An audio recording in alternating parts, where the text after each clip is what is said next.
Hey everyone, it's Ryan 1940 here. Today we're taking a look at Sea-Powered Naval Combat in the Missile Age. This is Operation Black Bear, which is a mission created by the guy named iBlank. You can get it on Steam and the workshop. I'll post a link to it in my description. This is the same guy who made Operation Intercept, which was a mission that I really enjoyed. This time he's made an ASW focused one, which is really cool.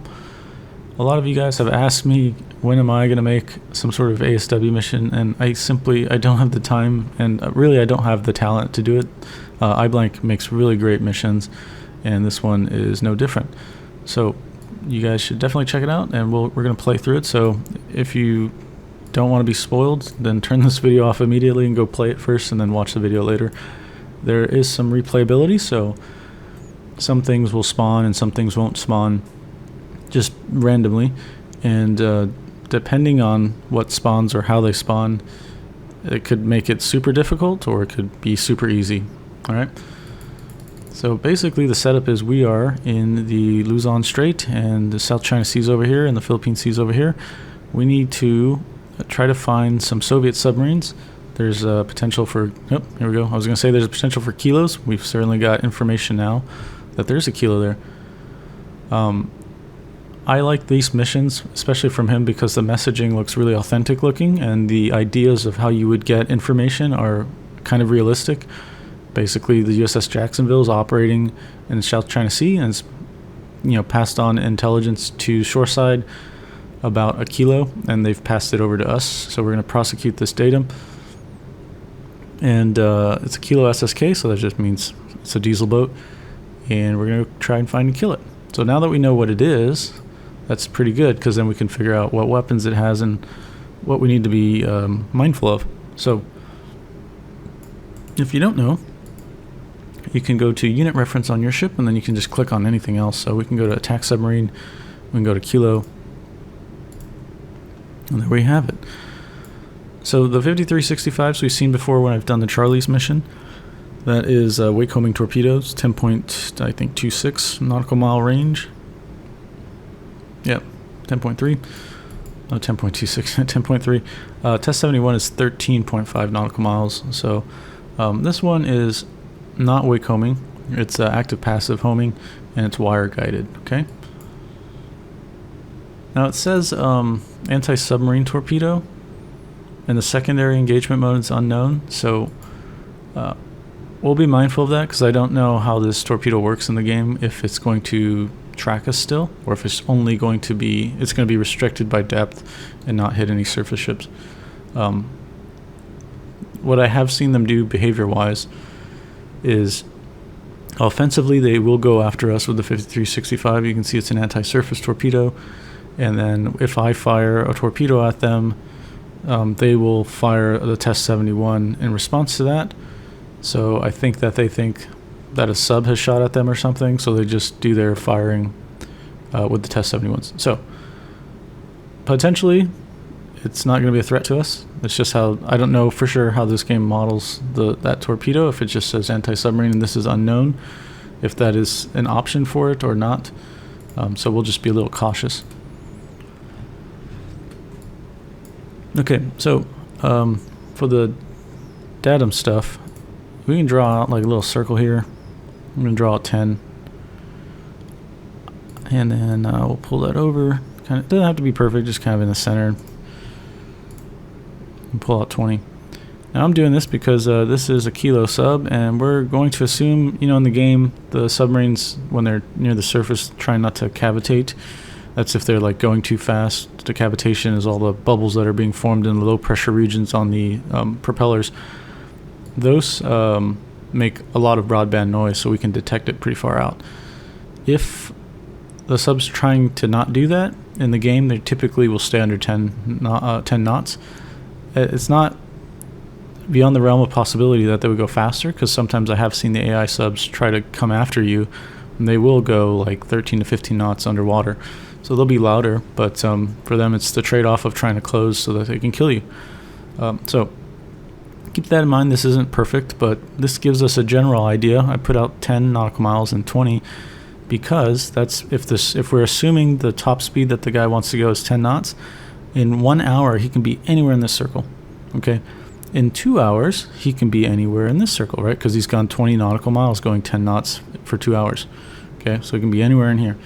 So this gives me an idea of when I have to be careful or not. Okay, I'm going to disband my formation. That's what I do when I'm doing ASW here. I'm going to run. Actually, just for demonstration purposes here. If I wanted to go into this circle to try and find him, this says I'm going to be there at 1:27 in the morning, okay? We found him at a little bit over midnight Zulu, okay? So he could potentially be halfway through this circle, you know, at 1:30. So I'd be within the range of his weapon systems, right? But because I know that he can only be this far within 1 hour, I can speed up to flank, and I know that you know, now it says my arrival time is going to be at 55 or 53 after midnight. That's important to me because now I know I can get there before 1 a.m., but around 1 a.m. he's going to be around here. He could potentially be around here on the edge. So that means, assuming he's 53-65 torpedoes or 10.3 nautical mile range, I need to be careful kind of once the ship gets here, right? I'll still be out of range of the weapon system, but as I get closer within this bubble, then I'll become in range of his weapon systems if he's right at the edge here, and his torpedoes were saying go 10.3 nautical miles, so they'd extend out past here. But that allows me to close this area safely, because beyond this here, he can't touch me. I can go as loud as I could go as fast as I want and become as loud as I want to be, and he can't do anything about it, okay? So don't be afraid to go flank speed. I know people always say, oh, you're going to give away your position and all that. You're a ship. You can drive the whole situation, you know, and put that other guy on the back foot because you got 4 ships racing at you. If you're a submarine, what are you going to do? He can maybe see it, but it doesn't matter because he can't do anything about it. He can't shoot at us. And we're going to close that range rapidly. We've got a towed array. We've got 2 ships here with towed arrays, so we're gonna pick the guy up eventually. And we will kill him, so don't worry about that. Now let's take a look around with our ships. We've got the Reuben James Oliver Hazard Perry class frigate, my favorite type of ship. And we got the Elrod, also another OHP frigate.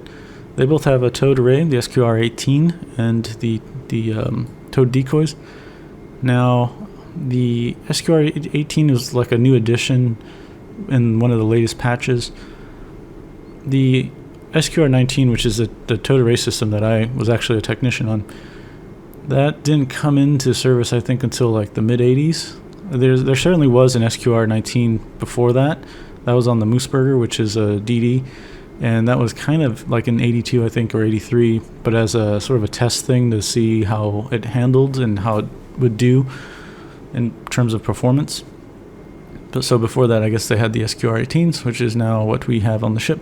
So the range of these guys passively is about 13 nautical miles. The ship also has the SQS-56, but we're not going to use that. We have 2 helicopters we can use, and we've got over-the-side torpedoes, but we'll use the helicopters to kill the submarines. We will use these for the over-the-sides for counterfire. Mississippi also has over-the-side torpedoes. It's got no helicopters, and it has no towed array. It's got no towed decoys, even though these suspiciously look like they are the chocks for Nixie. Makes me wonder if they should have them, but they don't in the game. So I don't know. That's typically what those look like.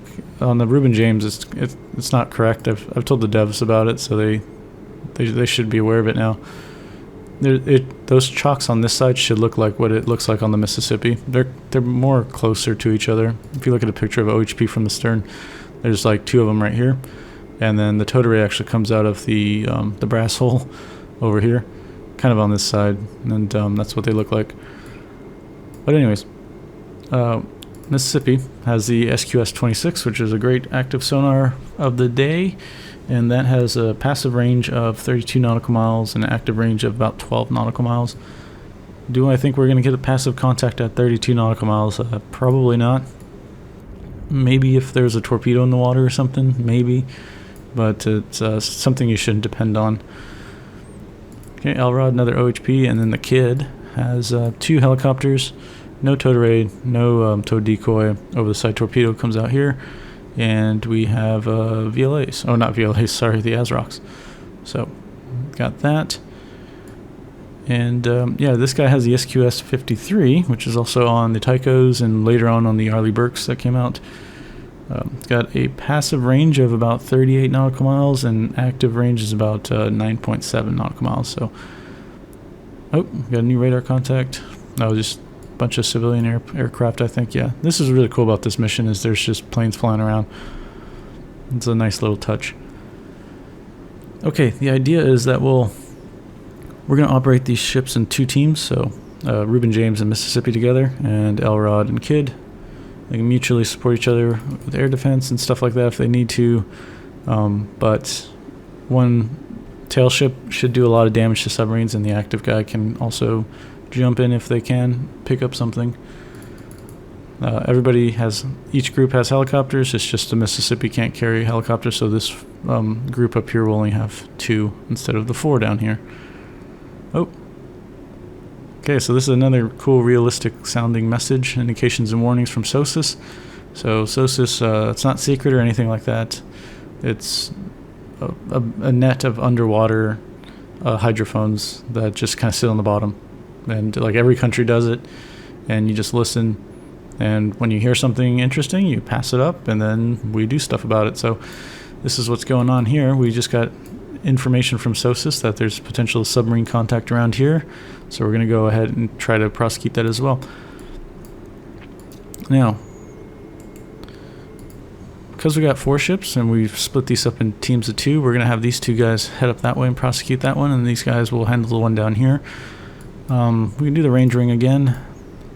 So I think that, yeah, that's about 20, so we don't need to draw that out. We can pull that down to 10.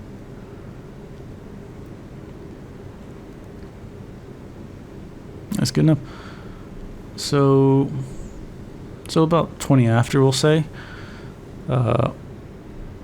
So at 120, potentially be out here, and at 220 should be potentially out here. We're gonna, at flank speed, we're gonna get into the area at 140, so he can be a little bit beyond that.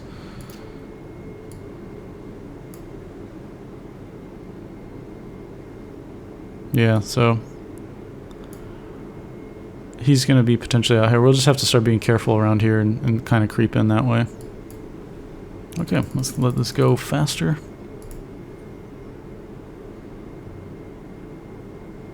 Oh, so now we've got a pop-up saying that there's a Soviet AGI providing targeting data on us. That's not good. We need to take care of that. We have aircraft, so we can go launch a helicopter and just start looking for the guy. Normally when I'm doing helicopter ops with the ships for surface action stuff, I'll have them be in the ferry loadout, but because we are prosecuting a couple datums, we're going to launch the helicopter with the ASW loadout and maybe use it if we find the ship pretty quickly. We can pass off the tasking. Oh boy. This one's a big one. This is the Oscar, has been assigned to datum Bravo 01, so we need to go find that. They have the shipwreck missiles, the SS-N-19s, and they go 350 nautical miles, so I'm telling you right now that is probably well within the range. Yeah, I guarantee it is. Yeah, 130 nautical miles, so this guy, there's an Oscar in here that's probably going to shoot at us. We've got our air search radar on, so we'll hopefully see the missiles when they pop back down. A lot of them, I think they fly up, I don't remember the altitude, they go some crazy high altitude and then they start to drop down, so maybe we can detect that. We'll certainly pick up the guy that flies at like 8,000 feet, so they'll kind of get a judgment on the range of how much longer we have until we die. Okay. Alright, so SH2, we're going to have him fly out that way. Change his surface search radar to on, and this is another cool message. We got a realistic check-in here with the P3. This is call sign Baywatch. 4 plus 30, so that's 4 hours, 30 minutes of playtime. We can boss them around, and then they'll have to leave, so that means about 5 o'clock Zulu, they'll be leaving. And they've got 4 bruisers, so that means they've got 4 harpoons on board. And you can see they checked in here. That's pretty cool. We'll make sure his surface search radar's on.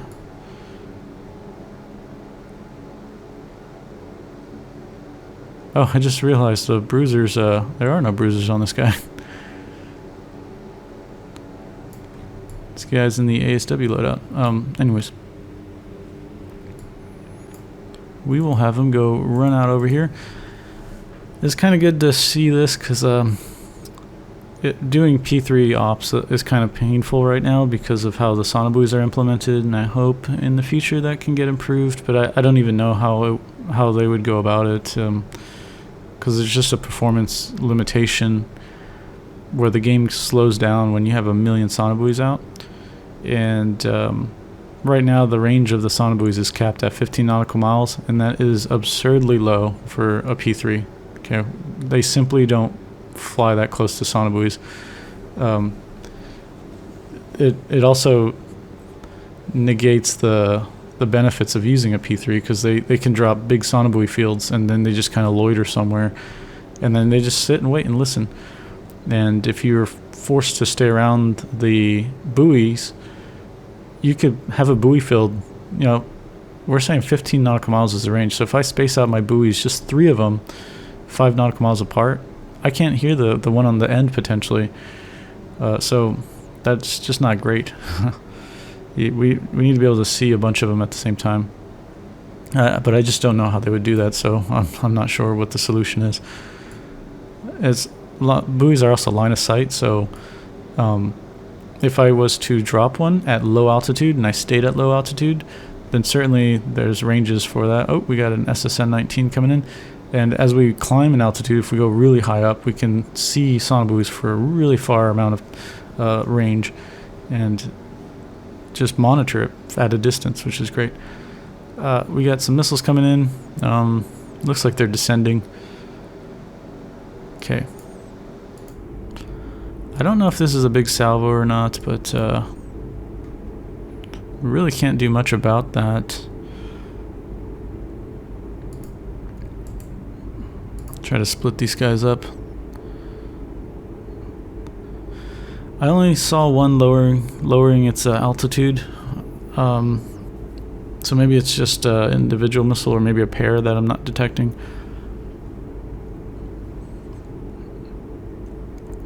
And it kind of just seems to be going towards Reuben James at the moment. Helicopter, we need to get some altitude there.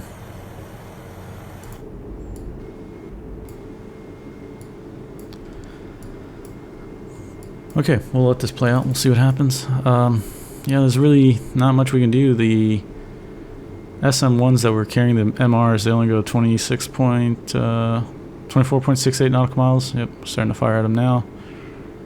Reuben James is not really doing anything. There we go, finally. Okay, it does look like there's a couple of them.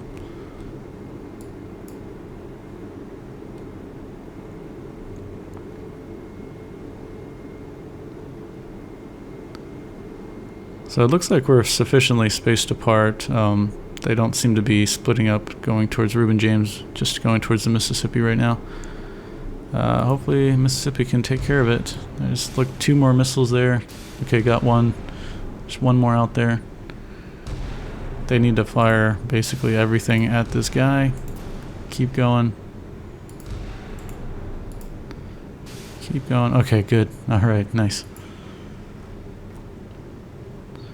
Oh, we got some more coming in. Okay, great. Great stuff.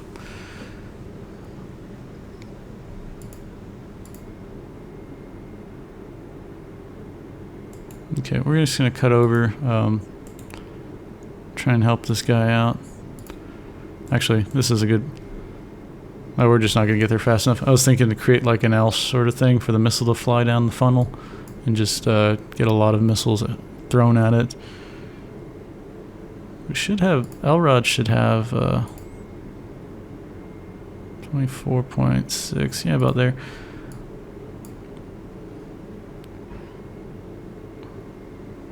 Ooh, they're going towards the LROD, I think. Okay.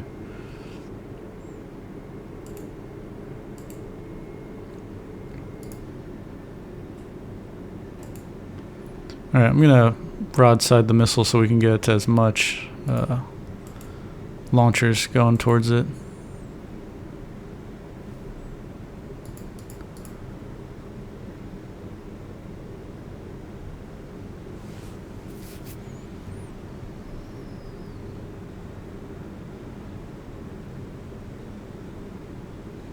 So fighting these guys is interesting because there's always a trade-off between the amount of missile like density you can have against one of those things.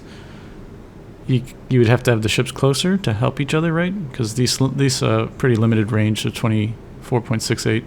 But if you have a high value unit with you like a carrier, you certainly don't want it to be smushed up with you guys. Because if there is a big salvo of those, then it would be absolutely devastating for the carrier. You would lose escorts because the missiles would divvy up. Right now, it's interesting because I think this guy's just firing small salvos, so this kind of works really well. There we go. Okay, we defeated that. Some more coming in. Looks like the Mississippi is the target of this salvo.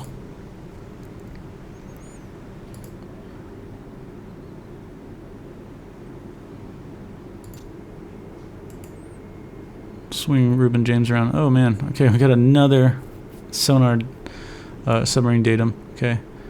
This is another kilo up in Alpha 01, which is up here. So we got 4 submarines we need to kill.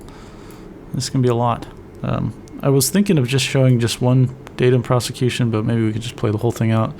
I'll just have to cut around it when it gets too long. Okay, what do we got? Oh! Radar echo meager. Oh, I think that this is where the launch happened. So this is what's bad for submarines when they do their missile launches. A lot of people say, well, why didn't the submarine launch the missiles on the Charlie mission? And they were well within range of torpedoes, so the AI should opt to use the torpedoes because they're quiet killers in terms of knowing where the launch spot is.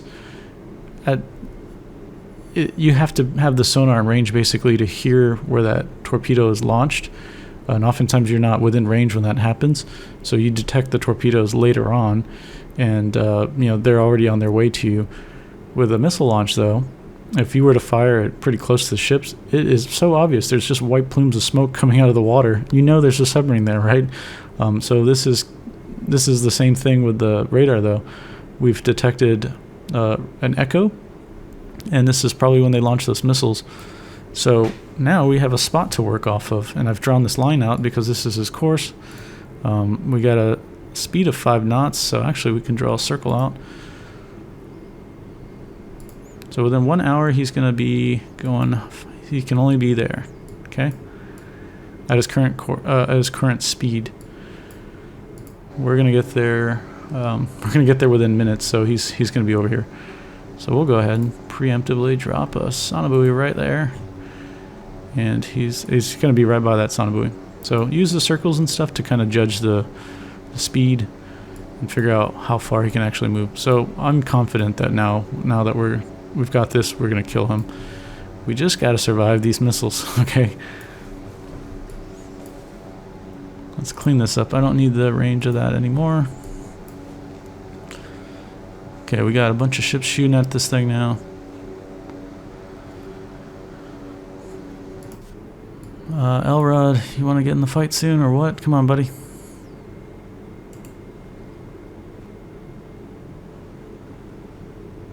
Oh, not detectable by the FCR yet. Okay, let's see what happens. Hopefully that... Oh, we got a bunch of missiles. Alright, 1 explosion. A couple more being fired.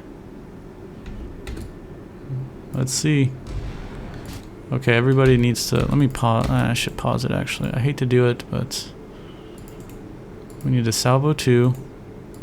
Okay. Salvo 2. Don't go on.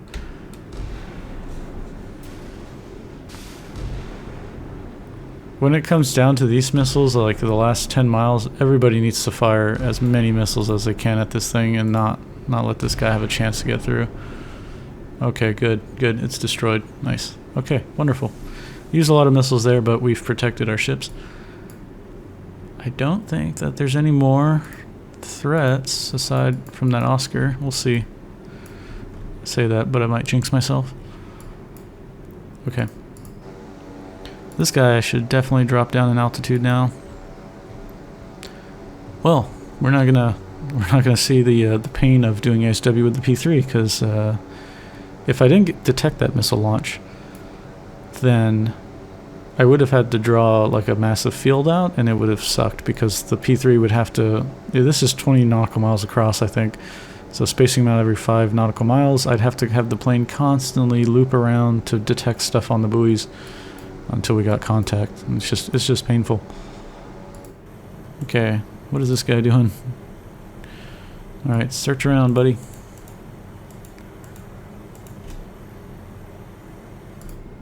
Okay. Well, we got really distracted there.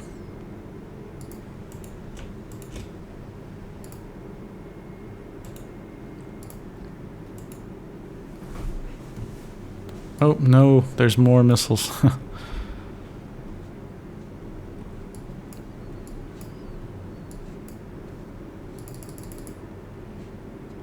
Ooh, is that going? That's going towards the Reuben James. Oh boy.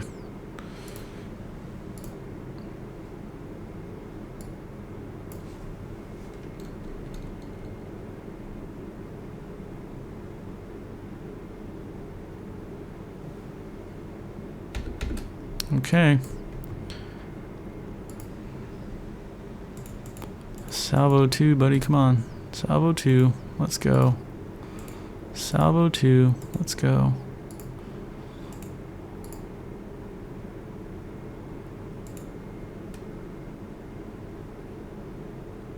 Ooh, multiple missiles, multiple missiles.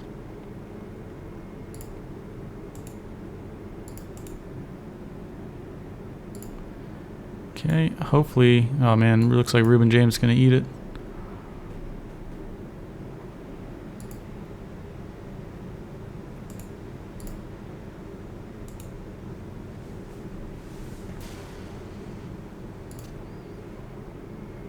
Okay, there it comes. Let's go. Let's get it. Come on, come on. Oh, not good. That's the salvos missed.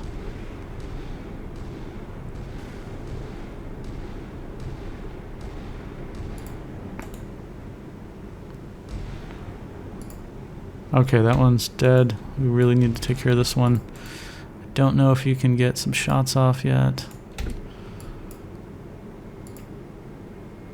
Ooh, this is not good.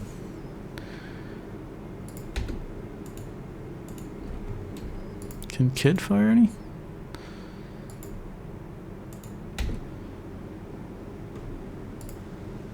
Oh, that was close. Look at that. It's too close for comfort there. Okay.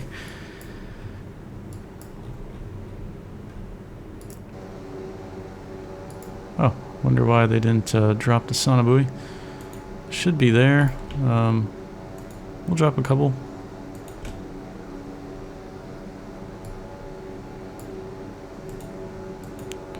You know, actually, I wonder if this guy's like so close to the surface if we can see him.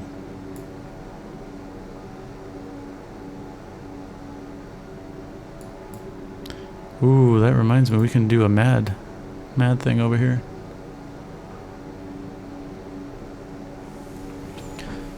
So he's if he hasn't changed course, he should still be going down here.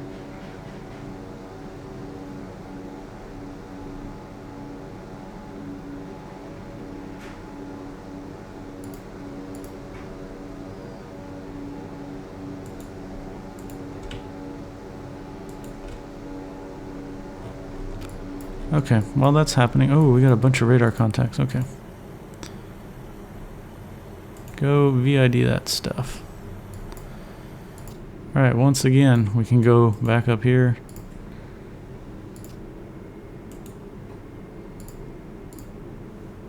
Okay, let's do a time check. It's almost 1 o'clock, so the sub could potentially be out here. We're going to have to kind of slow it down soon.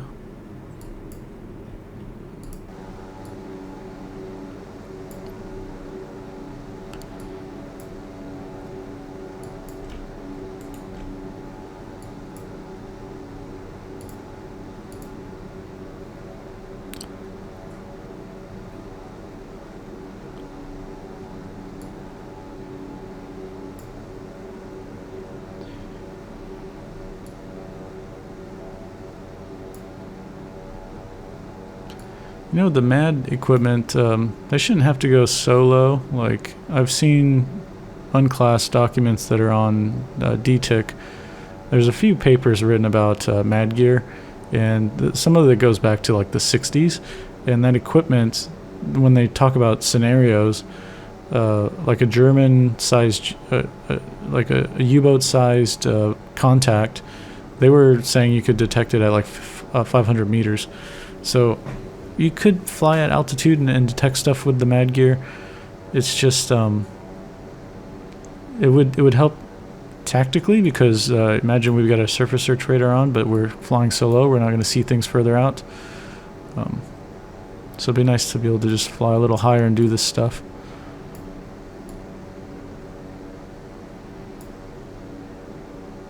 Okay.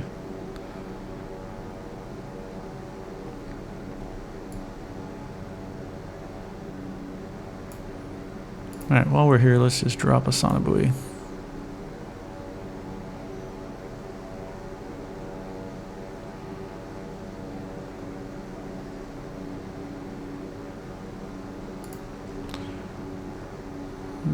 He should have been around here, actually, so we'll drop one this far ahead and we'll go back the other way, and he'll kind of be straddled by some sonobuoys, I bet. There it goes. Nice. Okay.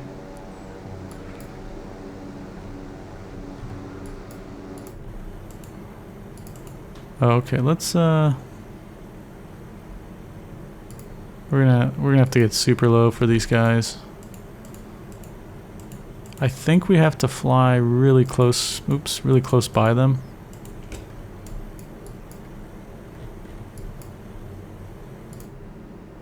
Okay. And yeah, another thing with the sonobuoys, they should, especially for the P3s, maybe not for the helicopters, I guess, but P3s should have longer duration sonobuoys, because you can set them, anybody can set them, the helicopters can, the ships can, the planes should be able to all set different times. And if even just to help the sonobuoy stuff, if we were able to just, if I could like right click on it and give it a command to say scuttle, or a button right here to scuttle it, so if I was done using it, say I prosecuted the submarine and killed it, then it would be cool to help performance. Basically, I could just click on the buoys I don't want anymore and just hit scuttle, and they would just go away. But then I would be able to use them for 8 hours or 4 hours or whatever the time increase was, to take advantage of it, because you've got a limited number of them, and sometimes, you know, you're going to stay in an area for a while. I think that's also why that what mission was it? There's a mission where you're in the Atlantic Ocean looking for the Delta.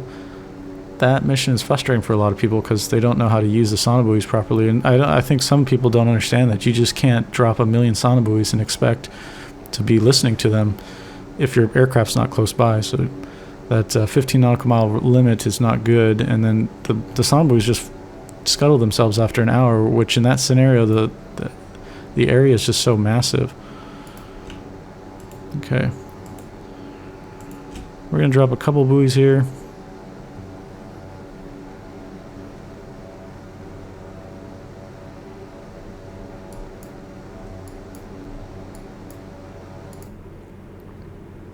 Ooh, new passive contact. Okay. I'm going to slow this guy down because we're going pretty fast into the danger zone now. So we'll go 2/3. Kid will let speed up come around. Actually, he should slow down too to 2/3.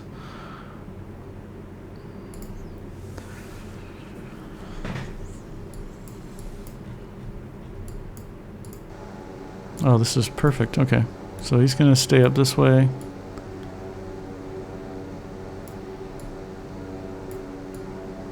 We'll just capture him like that.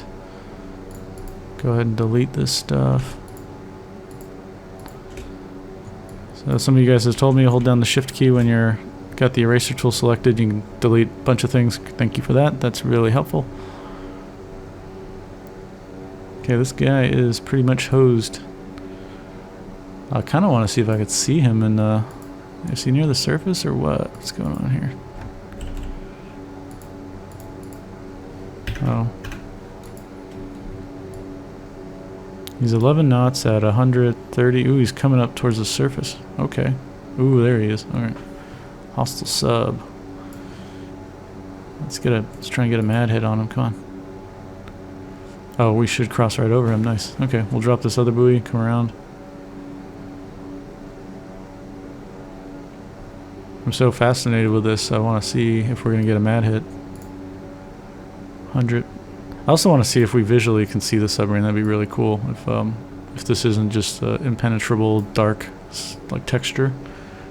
I think you can see stuff through the water, so that'd be cool.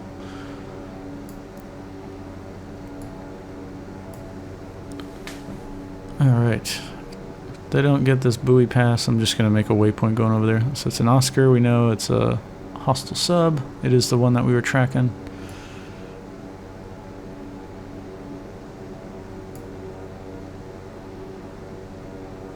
Okay. Just drive over the submarine, please.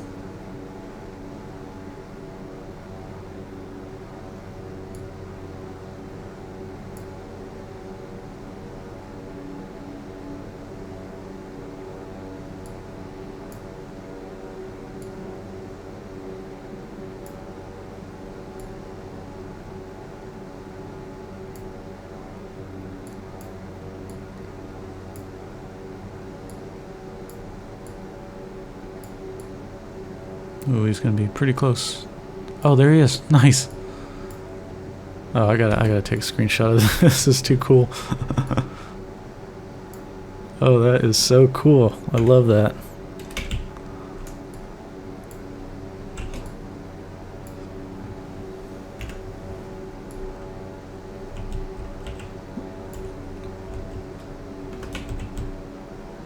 Yeah, so for those of you guys that don't know, you can hit the backspace key and then you'll get rid of all the UI stuff. Okay, cool. Hit backspace, bring it back. That's really neat. I don't think we got a mad hit. Yeah, this is what I'm talking about. If we're not at really low altitude, you don't get a mad hit. And that guy is just, we should at those altitudes and that depth, right? That's okay though. That is so cool. I love that. Well, now that we're done admiring the thing, let's go ahead and kill it. We'll just, actually for an Oscar, we'll go salvo 2. Oscars, as you can see here, are giant chunky things, so we want to make sure we kill it. We'll pop 2 torpedoes into her, and that should be it.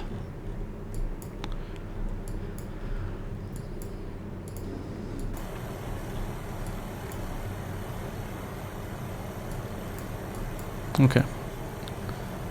What are you doing, buddy? Get down. Low altitude is what I wanted. Thank you.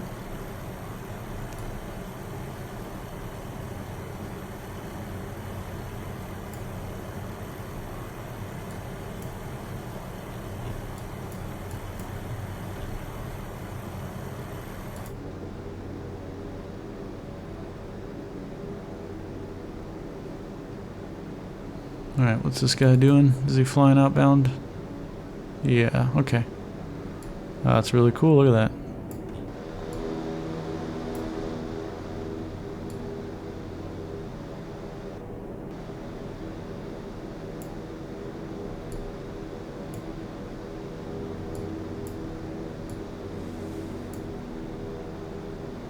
I'm gonna have to get a screenshot of this when this happens.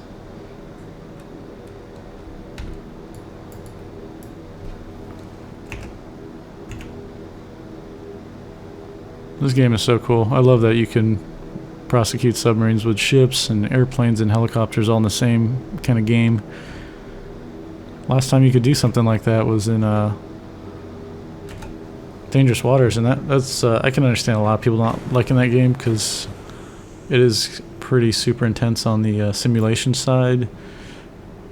I remember when I first played it, I was right out of high school, and as a civilian I couldn't understand it as a dumb kiddo I was, and I had to actually join the Navy, become a sonar tech, and then I could understand how to play it, and I was kind of blown away at like how much detail's in there.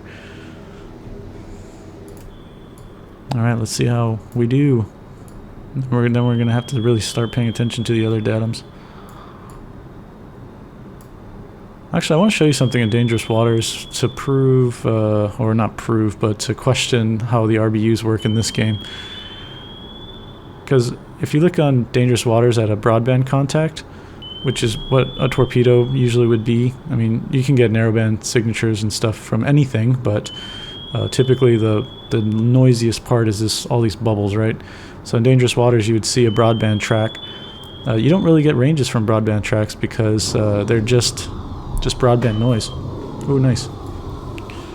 So I question how the RBU can be used to kill torpedoes in terms of the sonar on those ships only picking up the passive broadband track of a torpedo.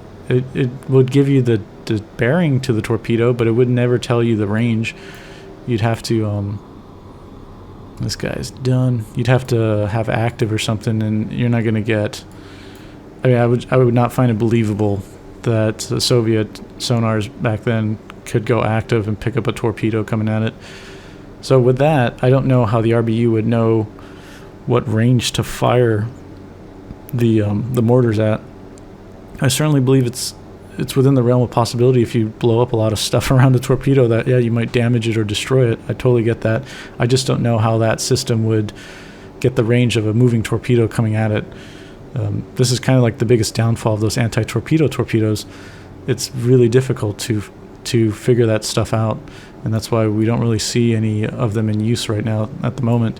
The Navy briefly had a system they bought back in, like, I don't know, 2017 or something, and they put it on some carriers, and I think it was just a big flop. And I think there's some European agencies now that are making a new one, but we'll see how successful it is. Israel, I think, also has a system that they sold to the Indians, and I think that one also isn't really proven. It's just like a passive kill thing. I don't know. It's more of like a decoy rather than like a hard kill thing. But yeah, I don't know that the RBUs should be able to do what people use them for in the game, to kill torpedoes. I think it's an effective tactic in the game, though. Certainly kill a bunch of Mark 48s with the RBUs, but... No way, she's still going with 2 giant holes. Oh, that's crazy. Okay. I think one more should do it. We're gonna save the virtual taxpayer money. Just go with one. Oh, we found it. Okay.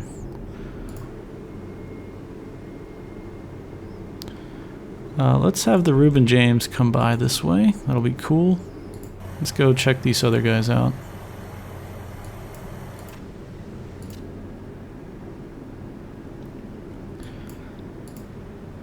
Okay, Kid is gonna start going active now.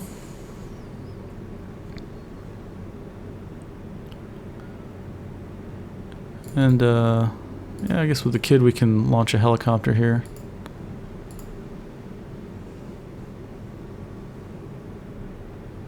Should be good. We'll do what I call put out my insurance policy. We'll put out some sonobuoys along the line of travel for both these ships so we can detect any torpedoes launched at us. Okay, she kind of succumbed to her wounds there. Alright, we didn't need to waste any more torpedoes. Well, it's 1:09. We've got till 5 a.m. Zulu to play with this P3, so we'll do just that. Well, I guess we can do the see the pain of using these sonobuoys.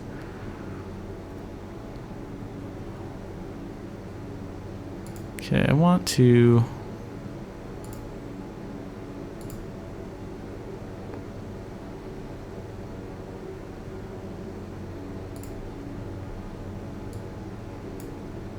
Oops.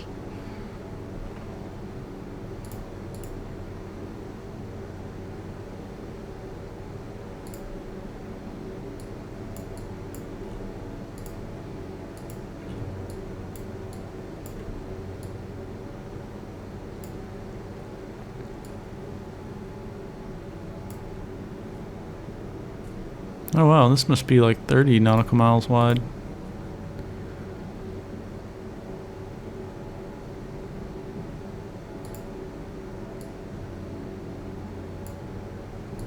What is going on here?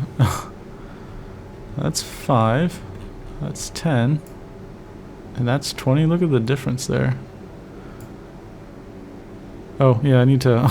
sorry, my brain is fried. I need to put out the 15 mark. This I'm just kind of drawing out so that I've got 5 nautical mile spacing for the buoys, so that I can... that's kind of the range that I work with for the Sonar buoys. Acoustic ranges. I need to go and get this other SH2. So we'll just pop a few going that way. Doesn't have to be perfect. Should give us some detection of torpedoes if they're going to be fired at us. I want Reuben James to close this guy and maybe get a guns kill with the 76mm. That'd be pretty awesome. I should send... don't know what this guy is. Doesn't respond. Okay. Assuming all these guys are... yeah, they're all probably little fishing boat things.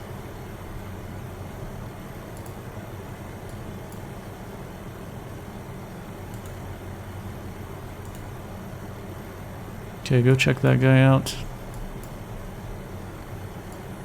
Yeah, this is what I was talking about with the scuttling. Like, we don't need these buoys anymore. It would be cool to just, you know, hit scuttle or have some mechanism to get rid of those. You know, we don't need them anymore. I think we'll get out. You know, we'll get out of range of them. So I don't know if right now this really doesn't have a performance impact. So maybe it doesn't. But if there was an issue with it, we should be able to just remove them.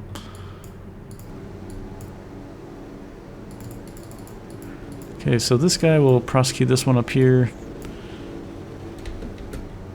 Oh, I hate this with the helicopters. You gotta make one waypoint first and then you can have it go do tasks.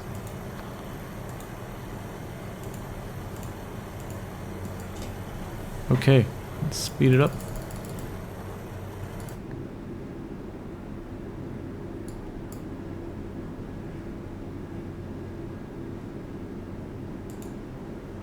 Okay, we gotta be super careful now, so I want to slow down some more. Alright, P3 is on site.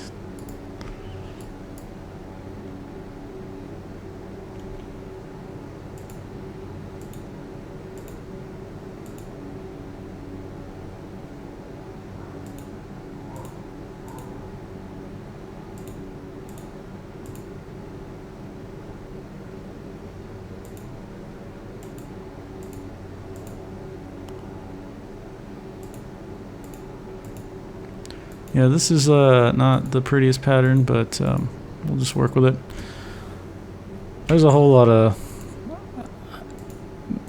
there's like search patterns that you can use, but for ones obviously for real sonar, you're not going to see them. But yeah, let me just... I can move them around. That's good.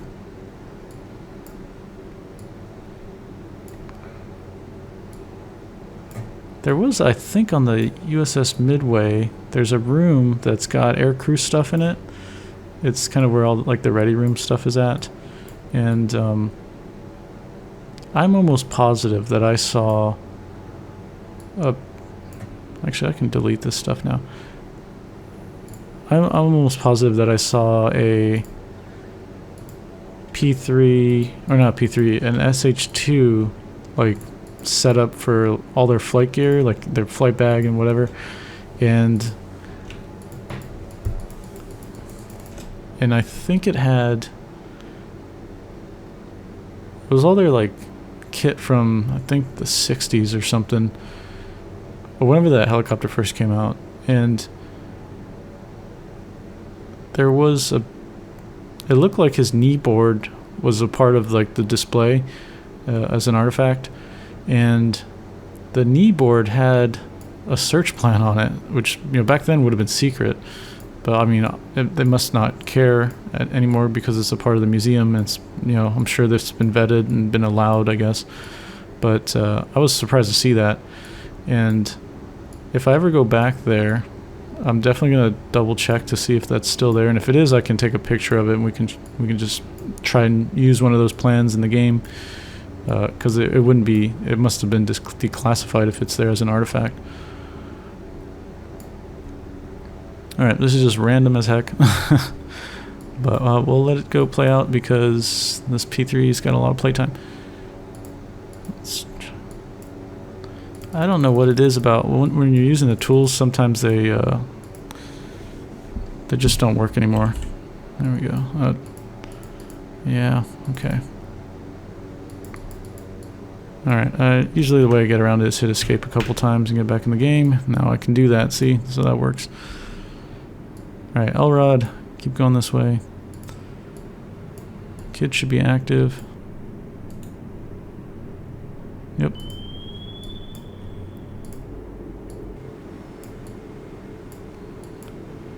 Okay, Mississippi, we'll probably just have you cross over this way so you don't risk getting hit by Reuben James.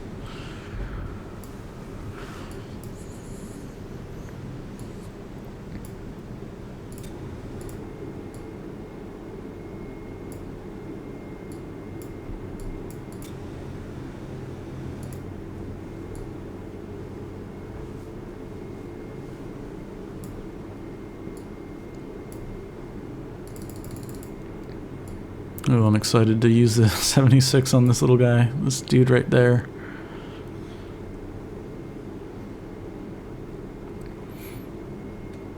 It'd be kind of cool if you can do boarding operations. Just flip the guy's team on a boat like that.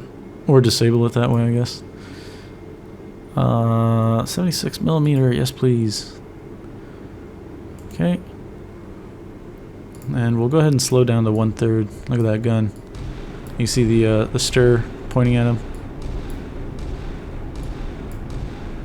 So the Mark 92 fire control system had the stir and then the cast, and that one is a combined antenna system, so there's actually two things in there, one on the bottom half and one on the top half.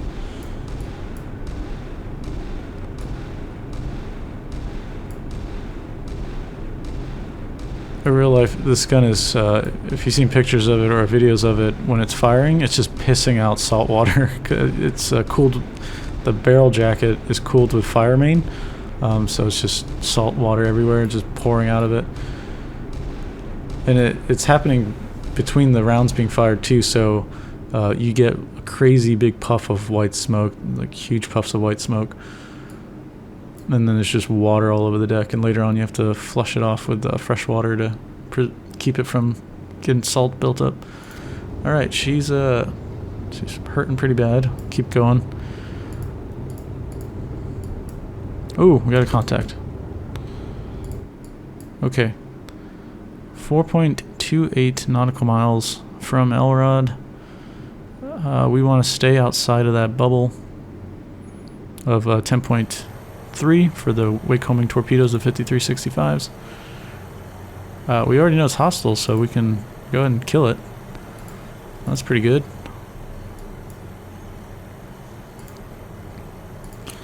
That's a Kilo. I might take 2 torpedoes, but we'll see. We'll do one first and we'll double check. Kilos, they're a bigger diesel boat, so almost always with those smaller, older generation Soviet subs, you can get away with 1 torp. Sometimes the newer ones, or the chunky ones like the Kilo, you're going to have to probably use 2 of the lightweight torpedoes.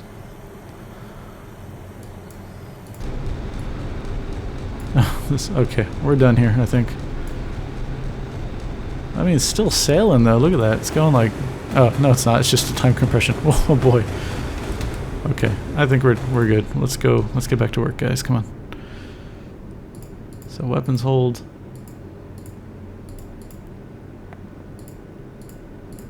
Huh, I don't understand that, but okay. We can go flank. Get over there. This guy will go flank. All right, see ya, dude.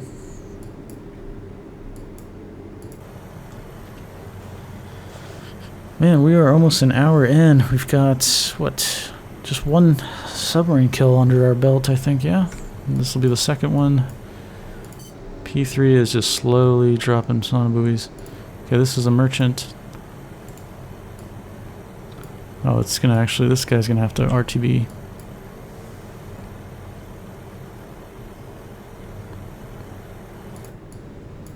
"15 nautical miles, see we're safe there." See, they are going over 10 knots, it is possible.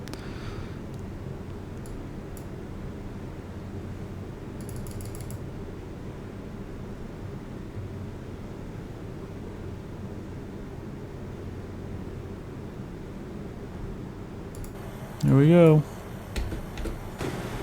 Weapon away. So I think they might counterfire with Test 71s.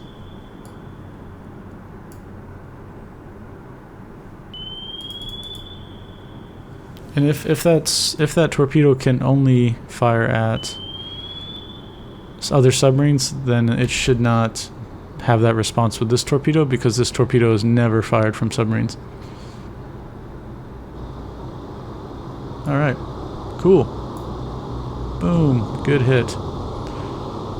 Loud underwater explosions. Oops, now we can just kind of cruise around here a little bit.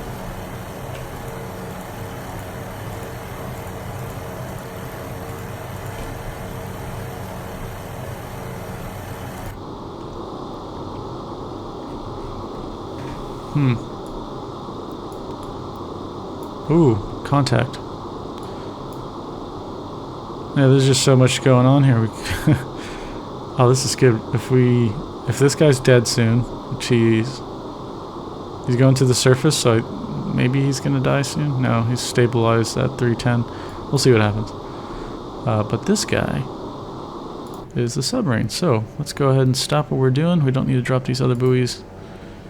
And salvo one at this guy. What is he doing? 400 foot depth, 5 knots. Going pretty slow. Cool. It's all kind of coming together, huh?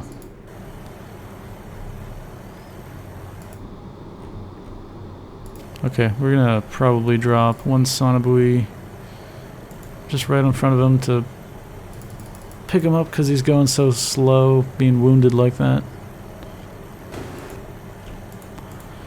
Now, someone had a great idea to just have like a looping waypoint thing or something, maybe like a key combine where I can connect a box and it's just going to infinitely go there, so I don't have to keep doing this. That'd be pretty nice. Okay, Kilo's dead. Sweet. Alright, you can go... Well, I guess you can just drive over here and help out while you still have the fuel.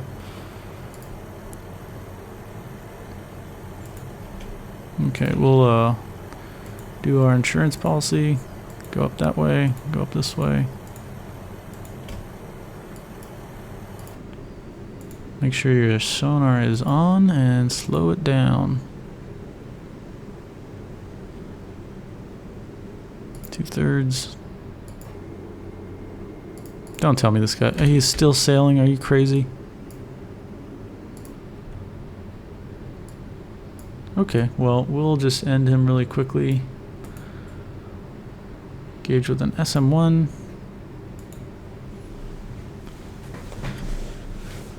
Alright. This will be pretty spectacular. There we go. Probably not what you want to see if you're on this AGI. Just a white plume coming from a warship, and then that plume disappearing, or becoming pretty stable.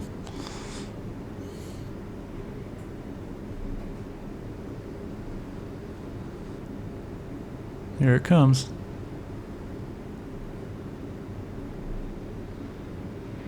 Boom. That track 7025 is dead. It's gonna die soon. Alright, we can clean this stuff up. We don't need this anymore. Okay, that guy's dead.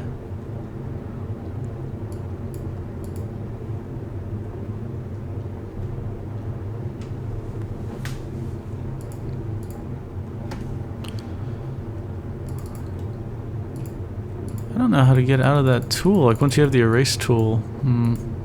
Okay, right click. I'm such a fool. Alright. We got that guy dead. We can go ahead and use the P3 here to help out.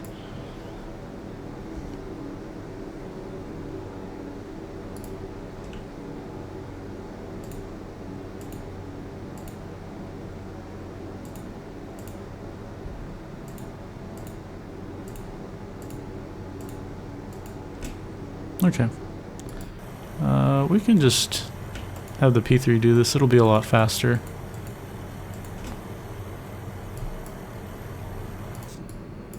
Now that the threat is gone, we can have the other ships speed up and head over there to help out.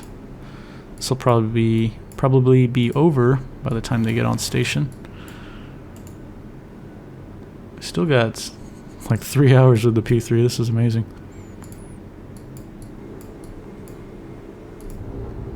Oh, I was gonna be surprised if this dude was still sailing on.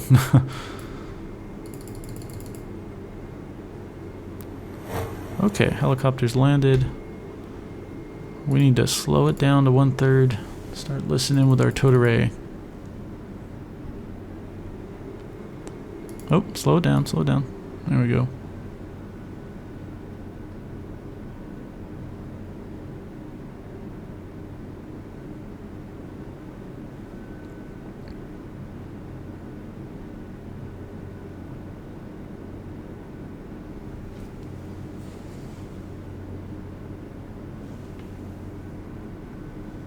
Alright, we'll just let this buoy field develop. Oh, I was like, where is he going? Okay.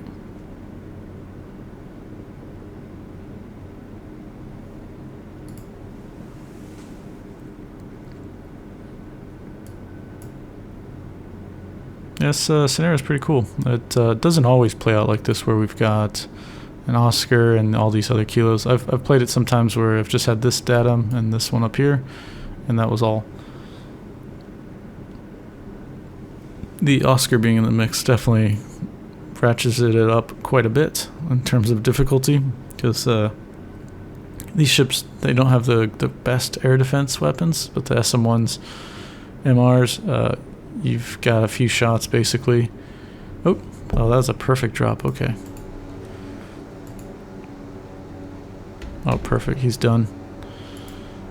Identified already. We'll do a salvo or single shot. Yeah.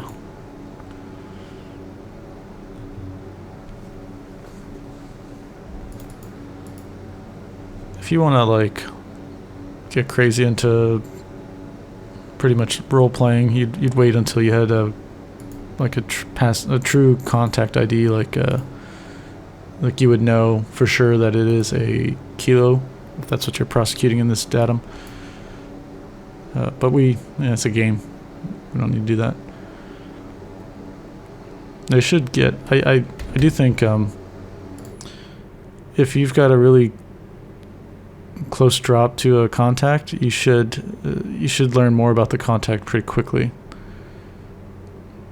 Because you can imagine, it's kind of like if you're in a room with a bunch of people, you can kind of hear people's voices generally, but as you get closer to specific people, you can hear the different things in their voice, like their inflections, it's just how they talk and their accents and stuff like that. So we would know more about this guy if we were super close to him.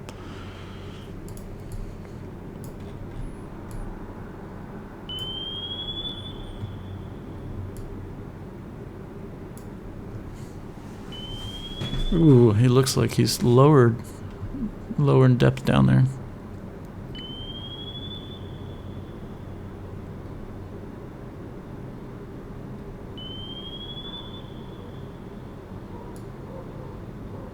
All right, we'll see. We'll see what happens.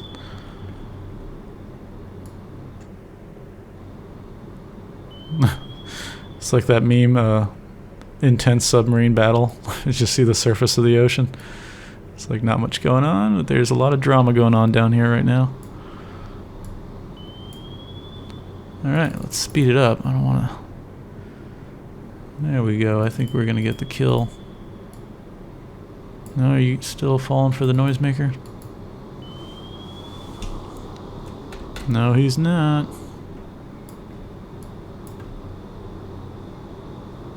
Oh, it's so cool. You could hear the P-3 overhead. Oh, you know what? I wonder if I can see the Kilo from here. Kilo is going to be somewhere over there. We'll see an explosion, I'm sure. Oh, behind us now. Oh, that would have been really dangerous to fly right over that. I love seeing the disturbance in the water. That's super cool. Good hit. Good hit. Ooh, it's a pretty solid one too. Alright, let's see how this plays out.